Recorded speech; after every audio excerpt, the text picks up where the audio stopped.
ભારતીય જનતા પાર્ટીના અમરેલીના દિગ્ગજ નેતા અને ઇફકોના ચેરમેન દિલીપ સંઘાણીએ ગુજરાતના મુખ્યમંત્રી ભૂપેન્દ્ર પટેલને એક પત્ર લખ્યો છે અને આ પત્રમાં જે અમરેલીમાં લેટરકાંડની ઘટના બની હતી તે ઘટનામાં હાઈકોર્ટના નિવૃત્ત જજની અધ્યક્ષતામાં એક કમિટીની રચના કરીને તપાસ કરાવવામાં આવે તે પ્રકારની માંગ કરી છે, જેમાં દિલીપ સંઘાણીનું પણ નામ આ પત્રમાં સામેલ કરવામાં આવી રહ્યો હોય તે પ્રકારના આરોપો તેમણે લગાવ્યા છે। સાથે તેમણે કહ્યું છે કે હું મારો નાર્કો ટેસ્ટ કરાવવા માટે તૈયાર છું, પરંતુ આ કેસમાં જોડાયેલા 2 થી 4 લોકોના પણ નાર્કો ટેસ્ટ કરાવવામાં આવે, જેના જ કારણે અમરેલીમાં રાજકીય ભૂકંપ જોવા મળી રહ્યો છે। ત્યારે સમગ્ર મામલો છે, વિગતે વાત કરીએ। વૈષ્ણવજન તો તેને કહીએ જે પીડ પરાઈ જાનાને રે। નમસ્કાર દર્શક મિત્રો, નવજીવન ન્યૂઝમાં આપનું સ્વાગત છે। હું છું ફૈઝન। આજથી થોડાક દિવસ પહેલા અમરેલીમાં જે લેટરકાંડનો મામલો સામે આવ્યો હતો તેના ગુજરાતભરમાં ઘેરા પડઘા પડ્યા છે।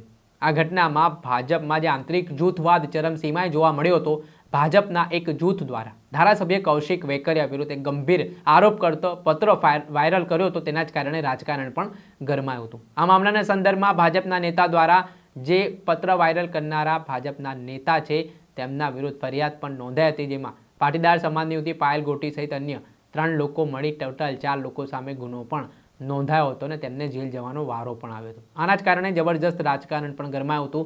ત્યારબાદ જે થોડાક દિવસ પહેલા લેટરકાંડના આરોપી છે મનીષ વઘાસિયા, અશોક માંગરોળિયા, જીતુ ખાતરા, તેઓ જામીન ઉપર બહાર આવ્યા હતા અને તેમણે પત્રકાર પરિષદ યોજીને અમરેલી પોલીસ અને રાજકીય નેતાઓ ઉપર ગંભીર આરોપો કરવાની શરૂઆત કરી હતી। તેમણે અમરેલી પોલીસ ઉપર ગંભીર આરોપ લગાવતા કહ્યું કે પોલીસ દ્વારા તેમના પર દબાણ કરવામાં આવ્યું કે તેઓ દિલીપ સંઘાણી, નારાયણ કાછડિયા સહિતના નેતાઓ છે તેમનું નામ લે આ પત્ર વાયરલ કરવા મામલે।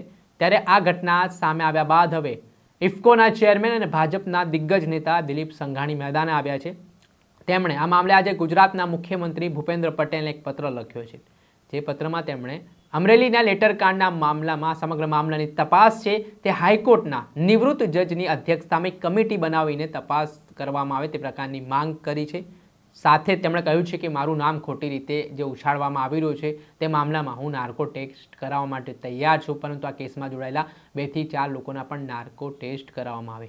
તેમણે જે પત્રમાં વાત કરી છે અને કહ્યું છે કે અમરેલી તાલુકા પંચાયતના પ્રમુખ કિશોરભાઈ કાનપરિયા દ્વારા પોલીસ ફરિયાદમાં દાખલ કરાયેલા અમરેલી પોલીસ દ્વારા તાલુકા પંચાયતના પૂર્વ પ્રમુખ મનીષ વઘાસિયા, એક મહિલા સહિત કુલ 4 જેટલા લોકોની ધરપકડ કરી હતી, તેમને કસ્ટડીમાં રાખ્યા હતા। ત્યારબાદ કિશોરભાઈ કાનપરિયાના કહેવાતા પત્રમાં લખવા માટે મારું તથા અન્ય ભાજપ આગેવાનના નામ પર દબાણ કરેલ તેવી હકીકત મનીષભાઈ વઘાસિયાએ પ્રેસ કોન્ફરન્સમાં જણાવેલી, જે માધ્યમ ખૂબ જ ગંભીર બાબત છે અને અમરેલી પોલીસ પોતાની જાતે પોલીસના કોઈ ઉચ્ચ અધિકારી અથવા કોઈ રાજકીય પદાધિકારીના કહેવાથી આ કાર્યવાહી કરી હોય તે પ્રકારનું તેમનું કહેવું છે અને વધુમાં કોઈ સામાન્ય વ્યક્તિના ઇશારે પોલીસ આ પ્રકારનું કૃત્ય કરી જ ન શકે। આ કેસમાં કહેવાતા સાચા કે ખોટા પત્રો સાથે મારા કોઈ લેવા દેવા નથી।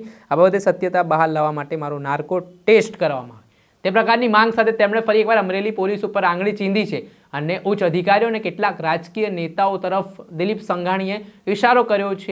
તેમનું નામ જે સામે આવી રહ્યું છે તેના કારણે રાજકારણ પણ ગરમાયું છે। હવે જોવાનું રહ્યું કે આ લેટરકાંડના મામલામાં આગામી દિવસોમાં શું ખુલાસા થાય છે। ગુજરાતના મુખ્યમંત્રી ભૂપેન્દ્ર પટેલ છે આ મામલે શું તપાસના આદેશ આપે છે। દર્શક મિત્રો, નવજીવન ન્યૂઝને આપ લાઈક કરી લો, સબસ્ક્રાઇબ કરી લો અને શેર કરવાનું ભૂલતા નહીં। વૈષ્ણવજન તો તેને કહીએ જે પીડ પરાઈ